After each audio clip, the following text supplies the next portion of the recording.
ओम साई राम। श्री साई सचरित्र अध्याय 42 भाग 2। हम लोग बात कर रहे थे कि किसी को भी अगर भोजन कराना है तो बाबा वो अपनी इच्छा अनुसार सारा चीज बाजार से लेकर के आया करते थे, और यहाँ तक कि जो गेहूं पीसने का जो काम है वो भी स्वयं किया करते थे। मस्जिद के आंगन में ही एक भट्ठी बनाकर उसमें अग्नि प्रज्वलित करके हांडी में ठीक नाप से पानी भर देते थे। हांडी दो प्रकार की थी, एक छोटी और दूसरी बड़ी। एक में 100 और दूसरी में 500 व्यक्तियों का भोजन तैयार हो सकता था। कभी वे मीठे चावल बनाते तो कभी मांस मिश्रित चावल उन्हें पुलाव बनाते थे, और कभी कभी दाल और मुटकुले भी बना लेते थे। पत्थर की सील पर महीन मसाला पीसकर हांडी में डाल देते थे। भोजन रुचिकर बने इसका वे भरसक प्रयत्न किया करते थे। ज्वार के आटे को पानी में उबाल कर उसमें छाछ मिलाकर, माने जो छाछ होता है, जो अमठी जो हम लोग बोलते हैं आमटी, बनाते और भोजन के साथ उस सब भक्तों को समान मात्रा में बांट देते थे। तो भोजन ठीक बन रहा है या नहीं यह जानने के लिए वे अपनी कफनी की बाहें ऊपर चढ़ाकर उबलती हांडी में हाथ डाल देते, उसे चारों ओर घुमाया करते थे। ऐसा करने पर भी उनके हाथ पर न कोई जलन का चिन्ह और न चेहरे पर कोई पीड़ा ही रेखा प्रतीत होती थी। भोजन तैयार हो जाता था तो वे मस्जिद से बर्तन मंगाकर फतिहा पढ़ने को कहते थे,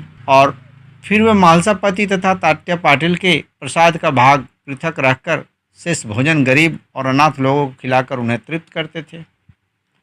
इस प्रकार यह हांडी का कार्यक्रम 1910 तक चला। तब तक के लिए ओम साई राम, जय जय साई।